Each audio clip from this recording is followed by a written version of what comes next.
હકીકત એવી છે કે જંગલેશ્વરમાં જે મને પાણીનો ઓર્ડર આવતો હોય 20 તારીખથી લઈને 28 તારીખ પછી ત્યાં અમારું કામ હતું, ત્યાં જે લોકોએ મને કોન્ટેક કરીને મને મગાવ્યા હોય એ પ્રમાણે મેં પાણી સપ્લાય કર્યું છે. અને જે વાત ભાવની આવે છે તો ભાવ મારો આરસી પ્રમાણે છે. 2023માં મારું ટેન્ડર પાસ થયું ત્યારે અમારો જે આરસી ભાવ હતો પાણીમાં એ લગભગ 200 ml ના 8 રૂપિયા મારો ભાવ છે. એ પ્રમાણે જ અમે કામ કરેલું છે. બજારમાં સાહેબ જનરલી 10 રૂપિયા પાનની દુકાને જે એટલે મળતી છૂટી, જતાં પણ જે ભાવ કંપનીમાંથી આપણે લેતા હોય એ 3 રૂપિયા 4 રૂપિયા ઘણા 2 રૂપિયામાં આપતા હોય જેવી હરીફાઈ જેવી કંપની. હું એવું નથી કહેતો, પણ અમે જે લઈ જઈ વસ્તુ ત્યાંથી અમે ગાડી ભરી જગ્યા ઉપર મૂકી ત્યાંથી એ લોકોને સર્વિસ આપી, એ સર્વિસ સાથેનો પ્લસ જીએસટી સાથેનો મારો ભાવ 8 રૂપિયા હોય છે.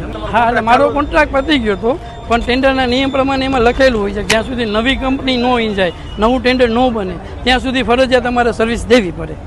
એટલે નવું ટેન્ડર એ ટાઈમમાં પડ્યું નહોતું અને નવા ટેન્ડરની પ્રોસિજર ચાલુ હતી. અત્યારે પડી ગયું છે, હવે લગભગ સમથિંગ 8 અઠવાડિયા કે 15 દિવસમાં ફેરફાર આવશે. જે કંઈ અમારા વિભાગમાં ગોટાળા થયા નથી મને જે સુધી એનું, કારણ કે હું કોર્પોરેશનમાં છેલ્લા લગભગ 4 વર્ષથી છું, પણ એવી કોઈ વસ્તુ નથી કે એમાં ગોટાળા થયા હોય. જનરલી એજન્સીનું શોષણ થાય છે. હું કહું છું તમારી મીડિયા સર, અમારું શોષણ થાય છે. અમારા બિલ પેન્ડિંગ ઘણા બધા છે. કમિશનરો ફરી જાય, બિલ લઈ જાય એમને એમ. આ તમે જેમ કીધું એમ તાત્કાલિક બિલ ના ગયું હોય, કોઈ સાહેબ રજા ઉપર સહી ન થઈ હોય, ત્યારે કોઈ બીજી વસ્તુથી પહેલાં તો અમારું થાય. અમારા બિલ નથી ઘણા પણ બાકી, અમારી પાસે લિસ્ટ પણ છે, પણ અંદર ખોટું થાય એવું હજી સુધી અમે જોયું નથી ને થયું નથી. આ બિલ મળી ગયું છે.